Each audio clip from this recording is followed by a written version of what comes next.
Good evening, everybody. This is Dan CRAVEN, host of Good Sports and Next Generation, and boy, do we have a palooza for you today.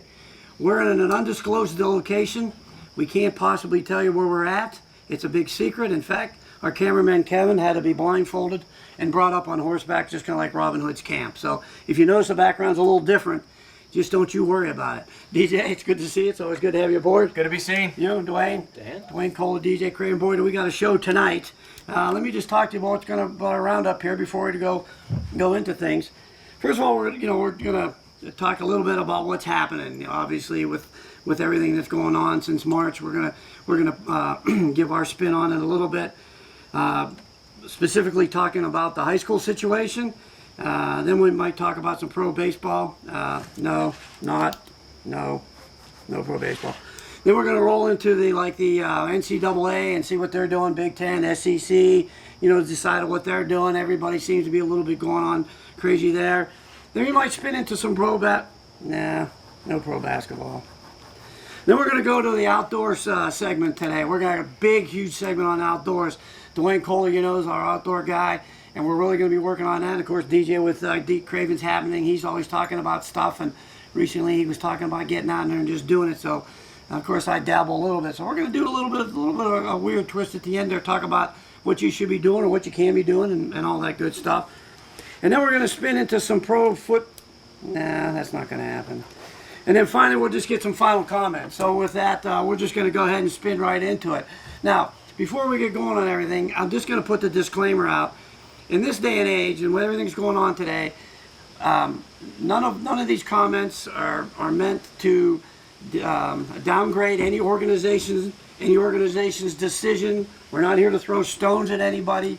We're not here to rip anybody out. It's just basically three guys giving us what our opinion where we're at in this little town. So please don't think that we've maliciously intended just to start attacking different organizations. That is truly not the intent of what's going on here today. All right, so with that said, let's spin right into the high school thing.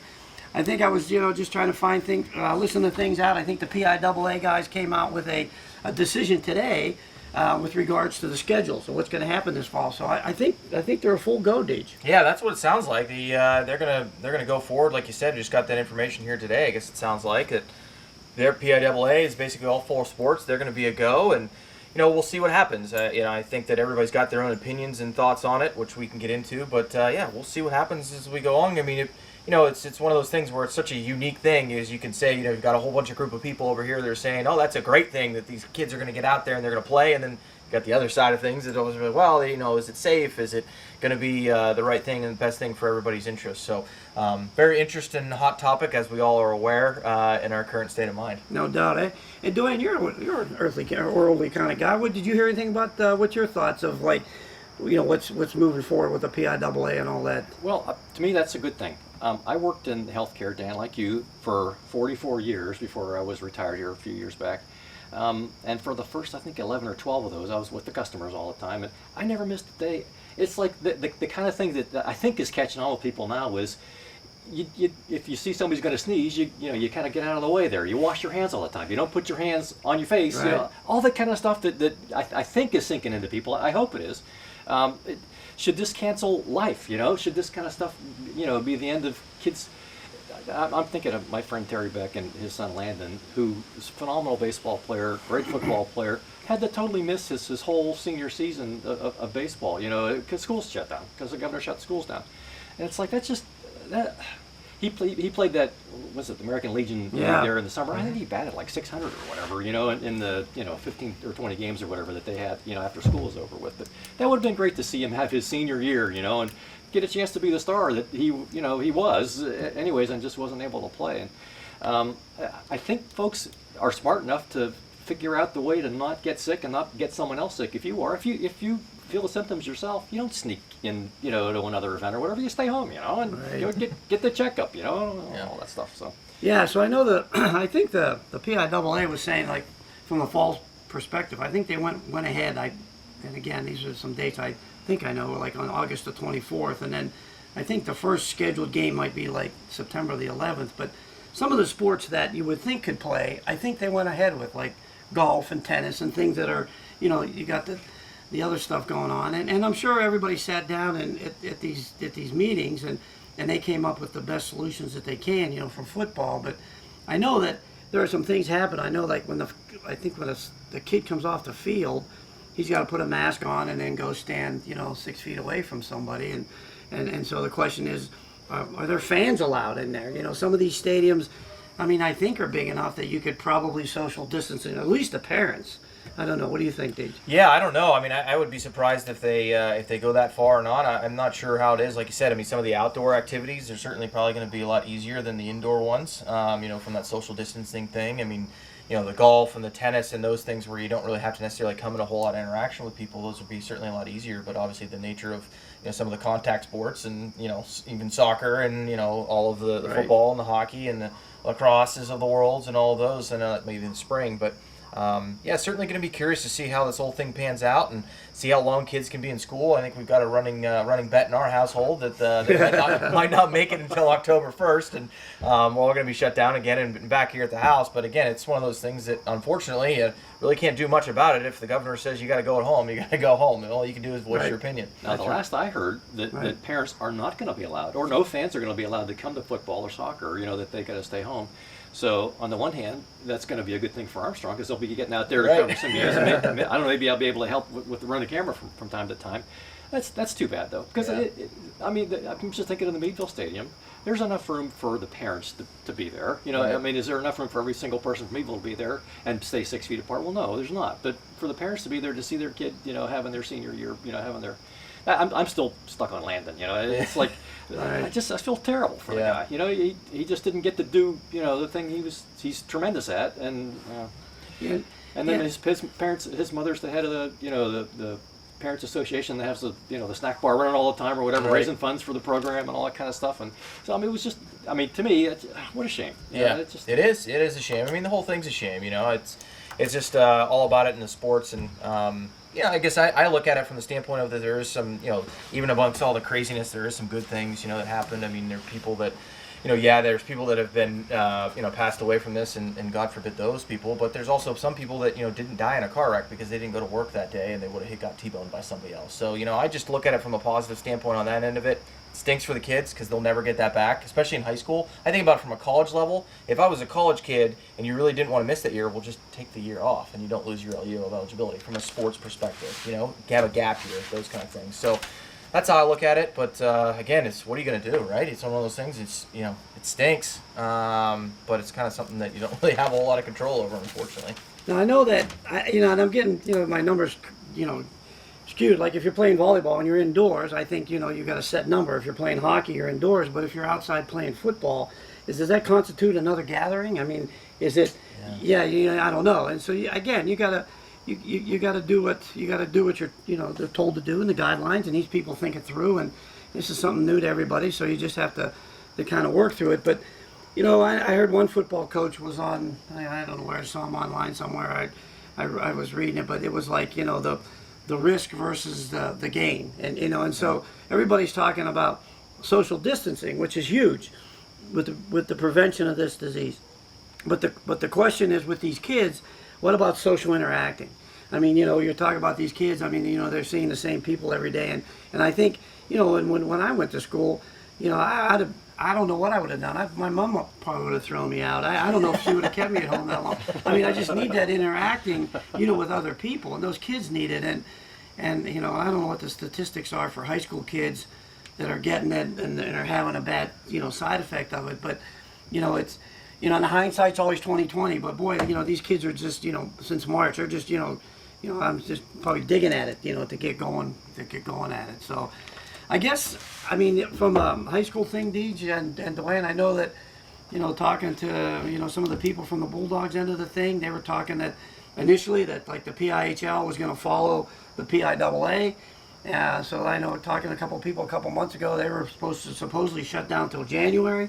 But now that the PIAA is saying it's a no-go, I don't know if that's going to change. Yeah, I mean, it certainly would be nice to get out and see some hockey as we, be able to call some games here on Armstrong and a little bit on the radio as well. And that'd be great to see get the boys back in action and get them out there. It would be great if they're able to do that. Again, Right. I'm of the belief, similar to what Dewey said it would be great to have them out there. I mean, it really would. I think it'd be good, even if it is in some sort of lower setting. I mean, regardless if they're going to be in school, I don't see why and how you can keep them from sports. I understand that's another level and it's maybe additional exposure, but yeah. They're going to be in school. They're not going to be. I mean, social distancing's not going to be there. The masks are not going to be there, even for the kids that are in high school. Certainly not the younger kids. I mean, they're going to be trade masks all over the place because yours is pink, mine's blue. Let's trade that one. That makes it even worse. I think that. It would be great to see him out there, in that regard. And again, certainly in our area, things are all in perspective of, we're not downtown Pittsburgh. We're not in such a populated area out in Philadelphia, out in, the eastern part of the state as well, too. But, I think I saw something that, just thinking about, real close to here, Warren County, I think they've got like 27 cases. It's just like you have to keep things in perspective Right. A little bit as we move forward with this thing. I know the other thing too is if I remember correctly, seeing in the newspaper, I thought I saw some of the football teams actually practicing, and so if the PIAA opened up everything on the 24th, we've got a week in, and I don't know, I haven't heard any cases. I don't know how long it takes to test. I think the testing procedures are getting more streamlined. It's not 11 days now. I think it's down to 2 to 4 days, which is good. They're kind of finding, but I haven't heard anything in the rise. So all those kids have been practicing this whole time, and so I really haven't heard anything. So maybe hopefully it'll work itself out that way, right? I guess time will tell. What was I going to write up here? I wrote something on my paper. I'll tell you what. With that, when we take our first break, just because we didn't take our first break, and so this is actually a first break and a half, and this is also something new in Good Sports. That we're just trying to, just going with the flow. So let's go take our first break. We're going to regroup, and when we come back, we're going to talk about a little bit some other stuff, NCAA stuff, and again, talking about some outdoor things. So go ahead and grab that glass of water and whatever else you need to do to help me clear my throat, and we'll see you in a little bit.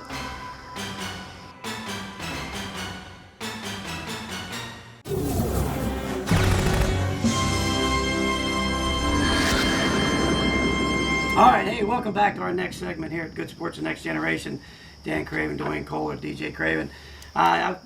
This is before we get into our NCAA segment. I just wanted to mention, make sure you stay tuned to that Armstrong channel, because with all everything going on, there's a good chance, if you want to catch a game and you can't catch a game, there's a good chance that Duane and Kevin and those guys might be filming it, and DJ and I might be out there announcing it, or Lon or whoever else.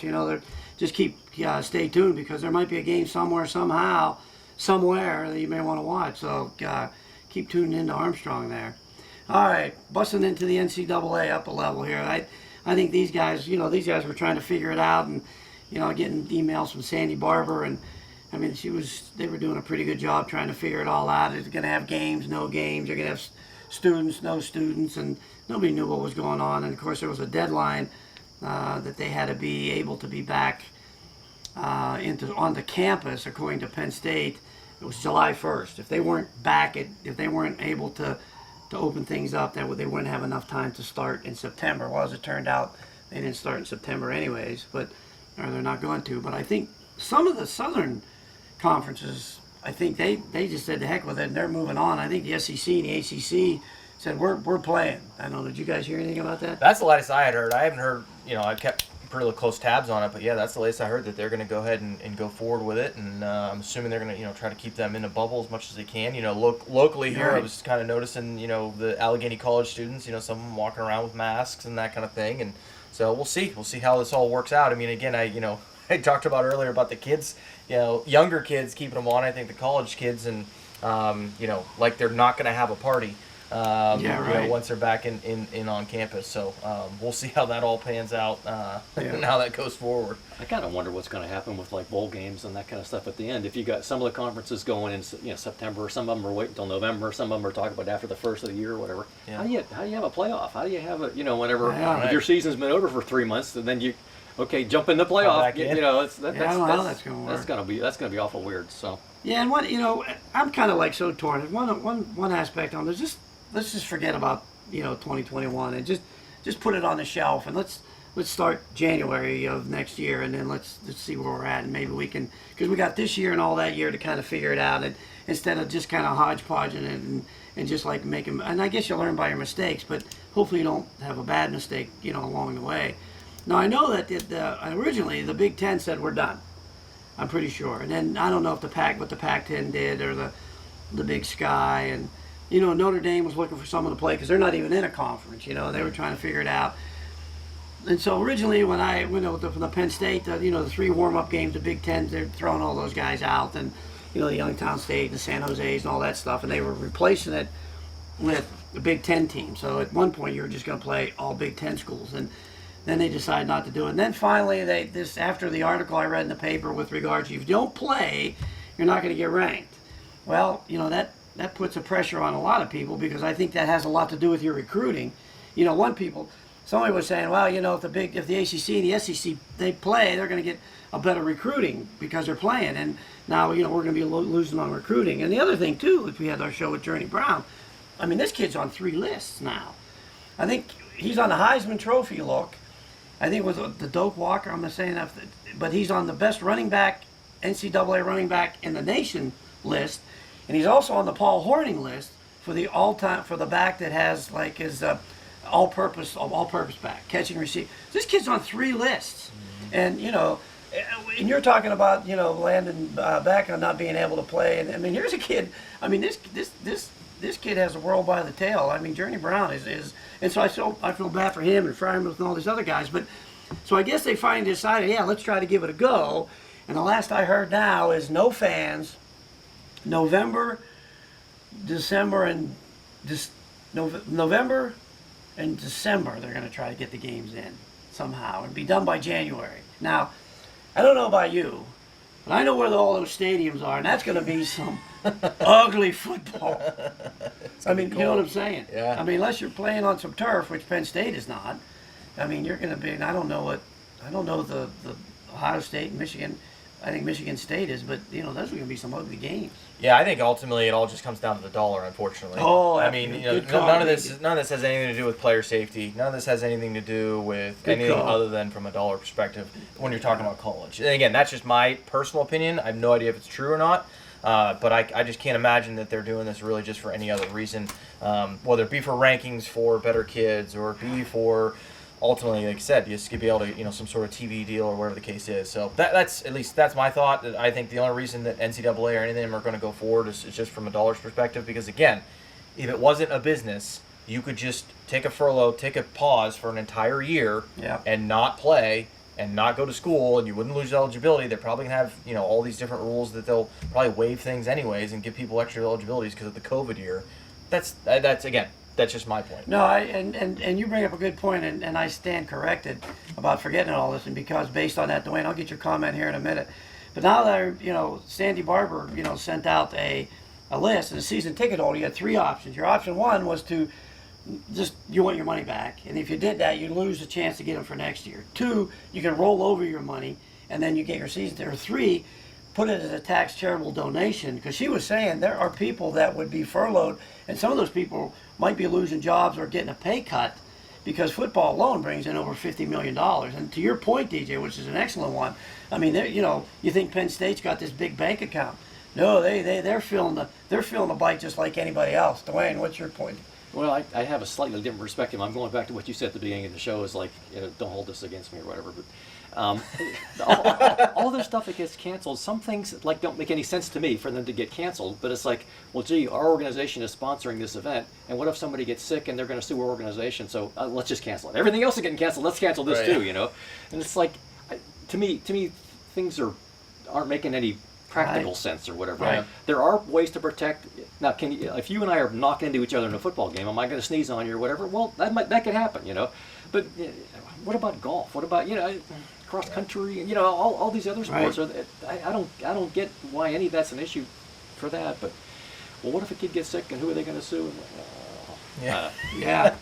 I was talking to a friend of mine. He brought up another good point, which I'm going to allude to, and he was telling me, he said, everybody now washing their hands and social distancing, we might be healthier this winter because people are going to be like washing their hands when they should have when they were catching the flu last year.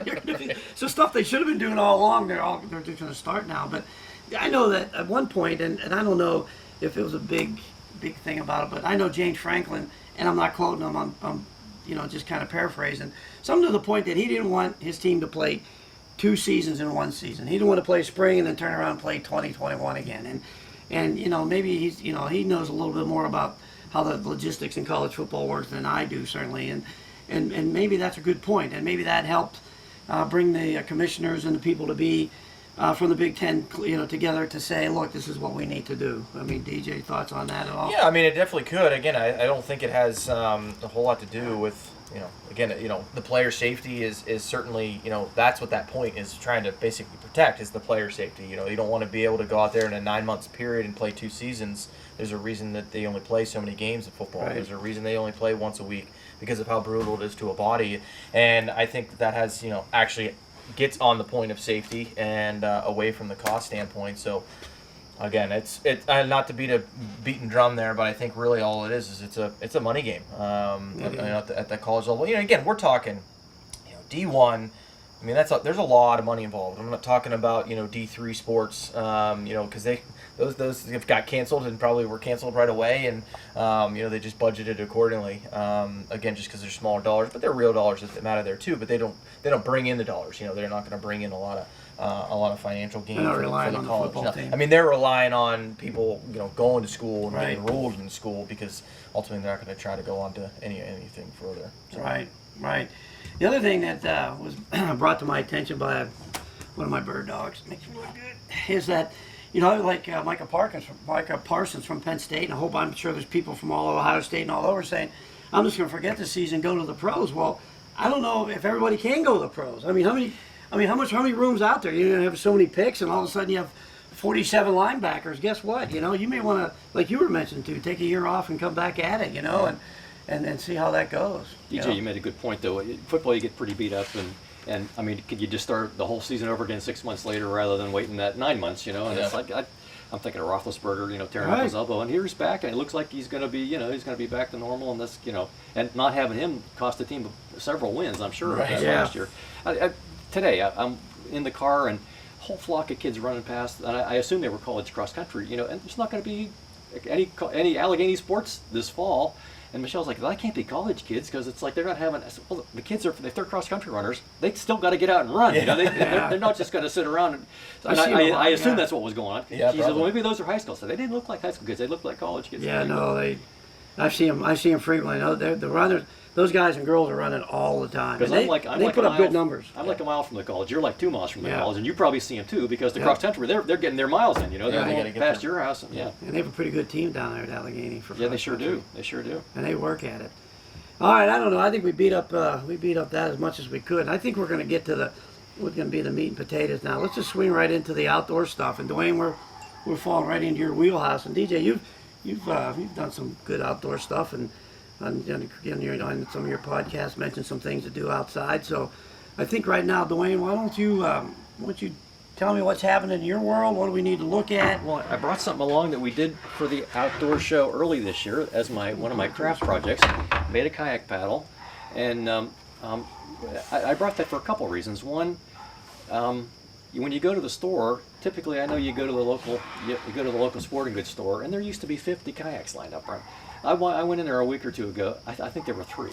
Yeah. And it's like they're just flying out the door. And the same thing with bikes, and the same thing with campers, and all. So all the people are getting out doing outdoor stuff. To me, you get out and do that stuff. Yeah.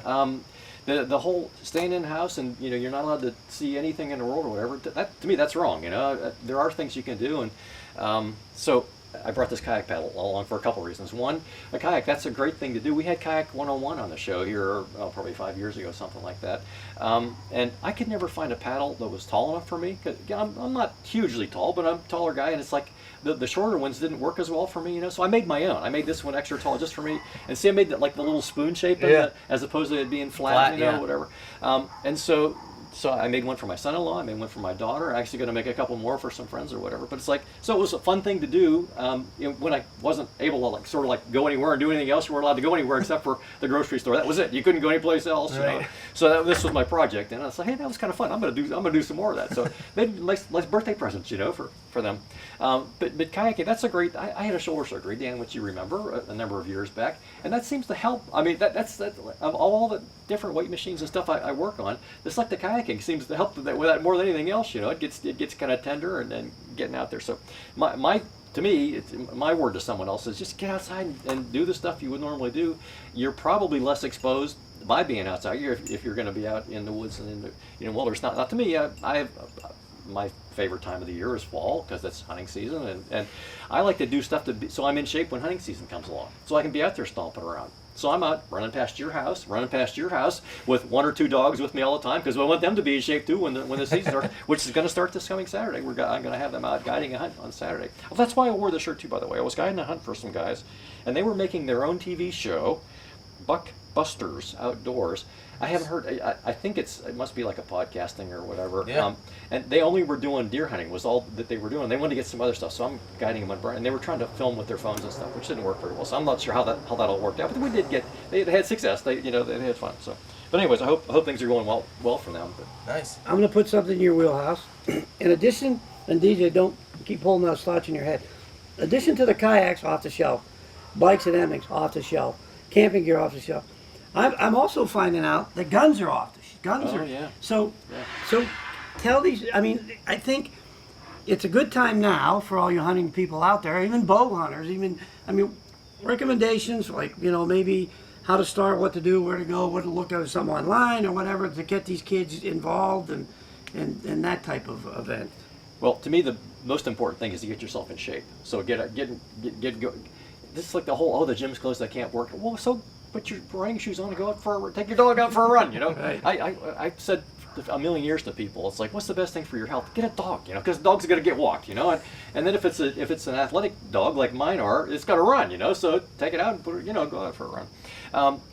But your question specifically, Dan, their hunting season hasn't changed. Everything's still going to be the same. Everything's still going to be open. The youth pheasant hunts, those are both the first 2 Saturdays in October, and so watch Black Ash Sportsman's Club. They're taking people sign up. I think they've already started that. So watch out for that. And get your kids signed up.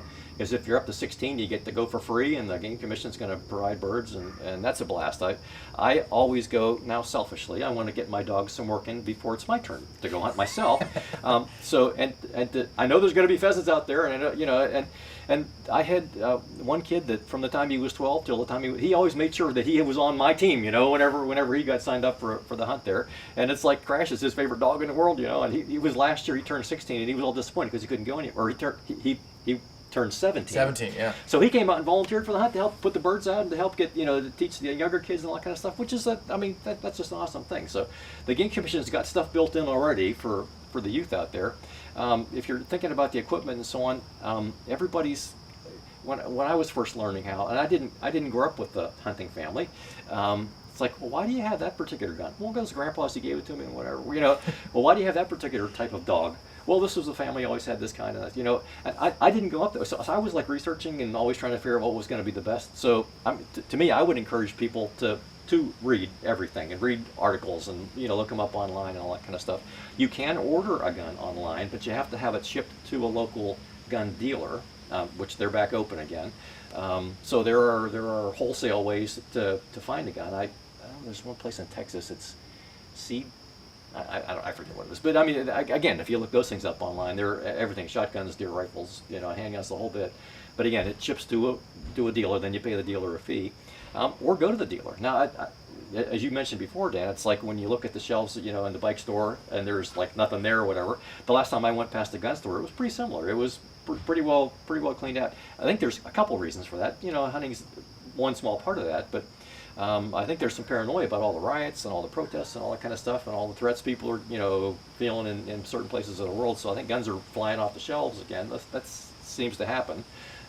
They'll be back. They'll be back. The gun manufacturing companies are back to work, and I'm sure they're working overtime to put the guns on the shelf. to put some things out there, because they're probably making a huge profit right now with the way things are flying out of every sporting goods store in the country right now. But yeah, I mean, if you want to talk about a specific thing about how to pick one out, we can talk about that. But it's like, I think the best way is just to dig into it and talk to. When I was deciding what kind of dog I wanted to have, since again I didn't have any history with that, I went with friends who had pointing dogs. I went with friends who had flushing dogs. The Labs and Brittany Spaniels, and I went with German Shorthair Pointer or German Whitehaired Pointer, and I just figured out from my own personal experience that the Springer Spaniels for our property around here in Crawford County, Northwest Pennsylvania, the Springer Spaniels, they can fit underneath all those thorny bushes or whatever and bust a bird out of there. The big fancy pointing dogs, the tall pointing dogs, they cover a lot of ground. That's great for Iowa and for South Dakota or whatever, but most of our hunting areas around here aren't like that. It's like the birds where you've had some experience with this, DJ, right? Mm-hmm. I mean, so the birds, are they going to just sit out in the middle of the field? Well, no, they're not. I mean, they're going to go to the edge of the swamp, and they're going to hide in the stuff, at the edge of the swamp, and you're going to fight through some thorns to get there, Yeah. And so, and these dogs just fly right in there. They're just tall enough, or not tall enough, or whatever, that they just fit right in that kind of stuff, and their athleticism is off the chart. They're really something. So, just one example. It's like, I didn't have. Well, Grandpa gave me that, so that's why you use that particular type of shotgun. Right. That's why I use that particular type of dog or whatever. So, and I didn't have that growing up, so I had to kind of figure it out for myself. Yeah. Well, you did a good job figuring it out. I know that you do, a good job with your show as well, but you always seem to come back with some type of a trophy and birds and everything like that. So well, that's food. That's got to feed the family. Got to bring back some food for the family. So we're gonna have a fun fall on Crawford County Outdoors. Chef Lisa's going to work on it. We have a barbecued pheasant pizza we're going to make. So now that sounds a little strange, but that'll be one of our next recipes for the show. That's going to be a blast. I'm really looking forward to that. You ended with the best thing, and that's called pizza. Yeah, I'm in. All right, hold that thought. Now, DJ, you just came back from a big excursion. I think you had two firsts in your life. You towed a boat and drove a boat. That's right. Yeah, just we had a little family excursion camping. We go through my in-laws every year out to Kinzu Dam and did a little camping and. I ended up towed the float boat out there. How'd that go? It was an experience, for sure. Those float boats are not small, on those small country they're roads. Like a parachute. Winding out there, yeah, and they're just a big giant parachute. It's not heavy. Sure. It's like It's not heavy, not heavy at all. But it's a like you said, it's a big parachute. Winding out there. But no, that was fine. Towing it out there with the truck because my truck's not necessarily I'll say a towing truck. Didn't get it because I don't normally do a lot of towing. In that regard of it, and then I ended up actually getting in on the boat, and my father-in-law, my brother-in-law, and my wife. So basically, a father and his two siblings, they all got up on a slalom ski. So it was 3 skiers, and I had never pulled anybody skiing before. Driving a boat, and we were out there, and ended up. They took a couple times to get up, and so by the time we got up, we were kind of at the end. And they wanted to keep going, so of course we had to do the big 180 turn, and I'm going over rollers and not knowing what I'm doing. They're telling me to speed up, slow down, and they're holding on, not necessarily doing the best of job from a driving perspective. But boy, it was great. I had a lot of fun. It was the adrenaline rush. I was actually kind of shaking a little bit because the adrenaline came out. It was a blast. It was a lot of fun. A lot of power in those speedboats. But you and Brian were like in charge like the whole weekend. I mean, you were camping, and you were doing a whole. I mean, don't disclose any. We were. Yeah, big camp. It was a good camp. Yeah, it was a good camp trip. We made a lot of improvements this year. That's for sure. We had there's these floating mats. If you've ever seen them out Conneaut Lake or wherever you have, they're basically all it is a foam mat like 2 inches thick, and you just tie a rope to it and tie it off and let it out there. And boy, the kids had a blast with that thing. That was a huge improvement. We got a nice setup with the trailer, tow behind trailer. We were able to get all of our kitchen and all of our gear and food, kind of like pantry style and everything. And you close that thing down, and then the bears can't get to it because it's a big thing with Kinzu. There's a lot of bears out there, and we've got the claw marks in some of the old coolers to prove it. We had to put ratchet straps onto a rigid box and job box, from a construction site to be able to keep the bears away. Well, now we just put it in the trailer, we close it down, they don't bother us. So yeah, it was a good thing. This is the 32nd year in a row that they've been doing it. I've been around for almost 20, and so yeah, we're going to continue that on. That's pretty cool. Now, before I get back to you, both of you guys, we're still talking about some outdoor stuff. I just want to touch a little bit about the biking thing. I know that Diane, my wife and I and a couple friends, we've been got a book when we were down at the Pittsburgh Home Show before all this disaster. But there's a lot of good rails and trails around this area with regards to.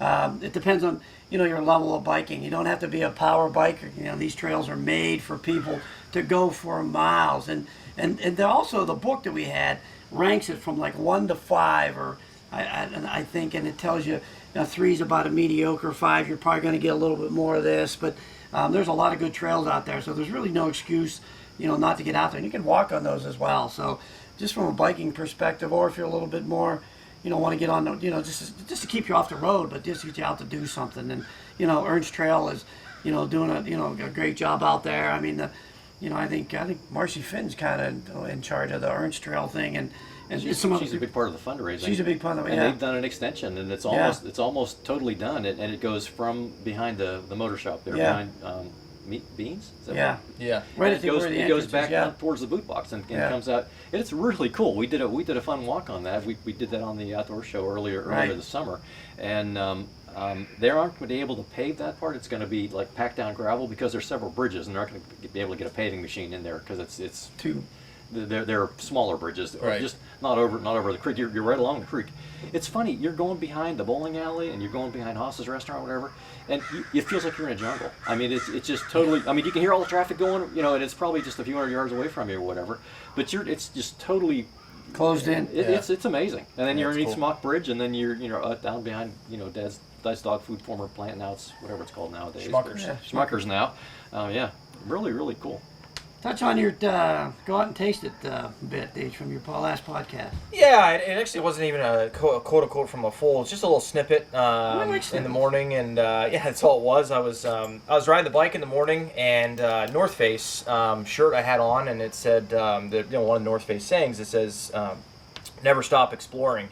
And of course, it's North Face, and you think of like climbing mountains and biking these amazing trails, and Tour de France is going on right now, like all of these really fancy and elaborate things. And when I was biking, I was just kind of thinking of that phrase of just a little bit of just you as a person, and I phrased it as TTE, and try, taste, and experience, and pushing yourself to a little bit of some of your own individual borderlines, and whether that's has to do with outdoors, or if that has to do with something different that you're not used to doing, and kind of getting out of the no mentality that a lot of times we get into, and just to say yes. A lot of times people will say no because they think they won't like that, and they have never really even tried it. They never even really tasted it or even tried to experience it. So that's what that was. It was just a quick little snippet of something tidbit I had in the morning, and I shared. I just have a little bit of a social media. My social media presence is just purely for my podcast, and that was part of it. So that's all it was. Nothing too fancy, nothing elaborate, but just a little thing of just to try to get people out there, and just like I said, don't have a no mentality. Yeah, like the Kilimanjaro thing. That was just a little snippet. Yeah, just a little snippet. Yeah. Let me ask you a question. Kilimanjaro is more than a snippet. I know you're good friends with was it Don Roden? He was kind of a big part of it, and you're all part of that. Yeah. But if it was, it was for a good cause. God bless everybody that did that. But if someone would just come up to you and say, let's climb Kilimanjaro, would you go? You're saying before? Yeah. That? Yeah. See, because it's that you got that urge. It's not a bucket list, but you just got that urge to do things, right? Yeah, there's I love that. boxes to check, and I those love kind and of hate that things, urge. Yeah. Because there's so many things I want to do, and I don't know if I'm going to be able to do them. But I'm glad you said yes, because I would have said you said yes. I would have thought you said. Now, Duane, back to you. Kayaking. I know we were talking this about the other day. I know that it seems like we've been having some dry weather, but I know that you're big into kayaking. You got 3 or 4 different kayaks, a lake kayak. You're a 3-time standing champion of the kayak race in Conneaut Lake. But I would call it the world champion because everyone in the world's invited. Okay, so only 70 people come. Okay, what? But everyone else was invited. They opted not to come, so that was up to them, right? so I'm sorry. with regards to some of the creeks around here, I know it's been really. I drive to work and I'm I mean, you could probably walk the whole length of When Spring. you cross over French Creek, you're going to be getting out of your kayak and walking a lot. So when would be I mean, so some people When are the like, race okay, starts up Craven, again, I'm out of usually- kayak. When can I go kayak? It's usually like up When- until like the end of June or mid-June or whatever, and then kind of forget about it in July and August. But then once it kind of gets to be fall again, in mid-September or whatever. So then there's still some kayak time. the creek will fill. Oh yeah. Yeah. You can go till late in October because the water's not really that terribly cold. Make sure you wear a life jacket and keep it on in case you do fall in. Because there are places in French Creek even where you're not going to be able to walk out. You're going to swim a little bit, if you had to do that. But that's actually, to me, that's my favorite time to go. Is like the second or third week of September is to go and paddle on French Creek. And they're right this second, actually. They're redoing the Meadville launch spot. I heard. It had been a number of years ago that they put that in, and it's being totally rebuilt. And they're doing some things so that the sedimentation is not going to mess it up, and whatever. So that's great, and that's a great spot. There's the Joe Cat launch over by the ball fields over there in the Fifth Ward area. There's dozens of launches up and down French Creek, and we've had the show. We went from Cambridge Springs to Venango one time. We went from Sagertown to Meadville one time. We went from down below Meadville to Cochrane one time. And Have you ever made it to the Alleghenies? You all the way down? I to never Franklin? have. I never done that one. I will at some point. I would like to do that. I would like to do that maybe in the fall. I mean, that'd be a nice ride. I mean, that'd be an all-dayer, of course, but you'd have to do it like when you said when the water's up because you can't be tugging and pulling. But And plus, the further south you go on the creek, the water is a little bit fuller. So I mean, More water, If we did isn't so, maybe jump in a Cochrane, we'd probably make it the Allegheny, I would think. And that's going to be a full day. I would think that's. Was that about 30 some miles? Because it's like if you're right on the road, it's 12 miles. But if you go in the creek, Yeah, right, going back and forth, back and Yeah, forth. it's all over the place. Yeah, so it's like double. Yeah, Where does it connect to the Allegheny? in Franklin. Franklin. In Franklin. take three. When when you cross that bridge on the other side of Franklin, you're going up the hill to Craven. Anyway, we don't need to talk about that. Have you kayaked, H? Have you ever been in a kayak? I have been a kayak. Trying to think of when Not at the last Kinzu. time was. At No, Kinzu? not at Kinzu. I can't remember where the last time it was, but maybe I think I used to live in North Carolina. I think we did a couple little kayaks. There was a couple little lakes and it was kind of like around and that kind of thing. So, but nothing too extensive. It definitely is a little bit of a you finally get into like a kind of a rhythm and a cadence to it. There's a little bit of some getting used to it. I would think so, but again, it's nothing. That's why I like the long paddle, because it's like I put the nose of the boat on some target way far away, and some people I see them, they put the paddle real deep in the water, and that gives you a good strong pull, and that turns it. Yeah. So I like the wide paddle, kind of reach out wide, So I'm taking a nice long stroke, and it doesn't turn me as much, Right. If you have to turn, so you drag the paddle on the inside of the turn, But yeah, that's one of the reasons why I made myself an extra long paddle, so I wouldn't have to be monkeying around trying to keep myself going straight all the time. Right. They do make boats too, by the way. They have a little rudder, and you can kind of push with your feet. Push a pedal Help steer. to help you steer yourself. But to me, I'd rather steer myself with my paddle, so I don't have to slow down. If I'm gonna win the world championship, I want to keep keep going. Oh yeah, right. Yeah. Less friction. It's all about the equipment. Got to have good It's got equipment. this drag. It's got to slow you down. That's right. That's right. Yeah. Okay. So moving along, I'll tell you. Let's go to another quick break, and then we'll come back for our final comments.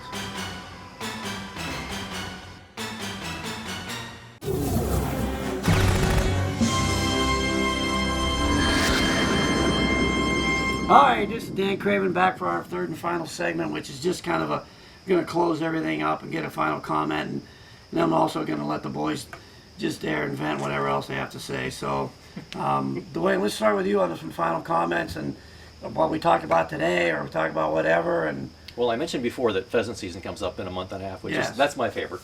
My second favorite now has become archery season for deer, and that's just a little less than a month away now. I'm really excited, looking forward to that. So get out there and practice it. Hitting your target in the backyard there. That's a lot of fun. And my wife had gallbladder surgery a couple years ago. She can't eat beef anymore, so it's like I have to bring home a deer. And it's like, okay, well, when you go out for rifle season, you have a 2-week stretch from Thanksgiving to the second, through the second week of December. And if you go to archery season, that's a whole month, month plus. It starts at the last end of September, beginning of October, something like that. Goes clear through until a week or a week and a half or whatever before Thanksgiving. So, and then it starts up again after Christmas and goes into the middle of January. So it's like, yeah, get out there and have some fun. So I did want to mention one other thing. I had a friend who's done a lot of favors for me. So I'm making him an Adirondack chair. but not just the regular curved back one, but one with a real creative back that looks like the antlers of a deer. So it's like just the fun things we've done on the show before. It's like I wonder if I could do something something unique with that. So I'll let you guys see it whenever it's done. It's almost done. The pieces are all kind of together, and I'm just kind of getting them put together now. But that should be exciting. He should like that, right? I think it'll be popular. Again, he's done me a lot of favors, so it's like I want to do something for him. So I think he'll get a kick out of that. Is it screwed together? Correct. So is it possible on top of the screws to get like some brass from a gun shell and kind of cap the screws Good idea. with some brass, some old brass, so it looks like, hey, there's some gun brass hiding the screws. That's not a bad idea. Old Danny boy.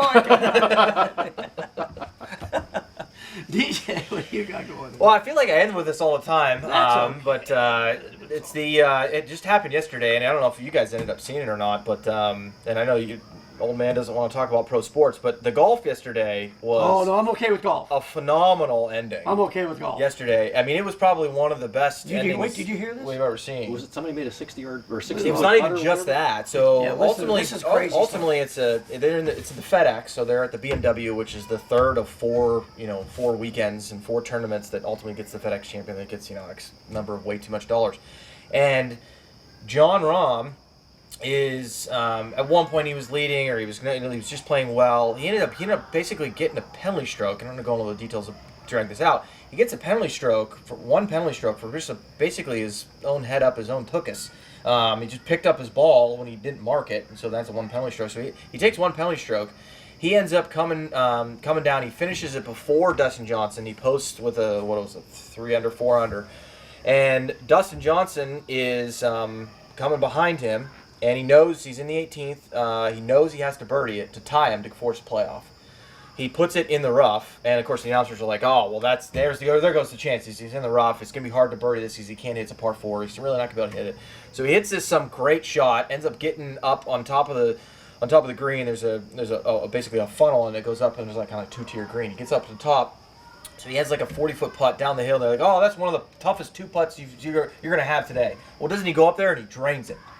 I heard it was like a snake. Yeah, it's a big old snake. So he drains it now. So then they go to the playoffs. So John Rahm should have won the tournament. So then they got to go back to 18, back to the playoffs, and same type of thing where they're into the green. Dustin Johnson has a little bit of an easier putt now. It's 47-foot putt again against on the same green he did. Rahm is now 60 feet, so 20 feet further than where Dustin Johnson was. And you're thinking like, all right, they're both gonna miss this. We're gonna get to see another hole. John Rahm goes in and he sinks that one for 60 feet, right in the heart of it too. It was the most unbelievable, craziest finish, and there's no fans, so there's no action, there's no loud other than the announcers, and which they did a great job with it. It was just so cool. So I guess that was just watch that. We'll see what happens here next week. Tour Championship to be able to finish out the FedEx Cup, and hopefully that is just as entertaining. And I think at last I heard, I don't know if they canceled it or not. I mean, I know the Masters was supposed to come here later in the year. It's gonna be like in November, I think, or something. So that'd be pretty cool to be able to watch golf in November. So pretty excited about the golf. It was I was unexpectedly kind of turned it on. I kind of halfway forgot about it, and then it ended up turning out to be a great afternoon yesterday and a great finish. So people were buzzing about that at work. They don't even know golf. It's big. Yeah, I mean, they were buzzing. It was big. I actually literally got a text from one of my buddies that he said, "I got to talk to somebody about this. I'm hoping you watched it so I could talk about it because it was great. It was absolutely crazy." Yeah, there was a buzz at work, and some people didn't even know what a golf club is, and they were like, "Oh man, it was like ridiculous." It was. I didn't watch it, but I think it was on Facebook. I think I saw something about probably it on Facebook today. Yeah, it probably was. I guarantee there were some viral things that happened about it. Yeah, it would. It was like something that would probably take me like 6 to get there, and these guys are like down to 1, and that's why they play on Sunday. That's right.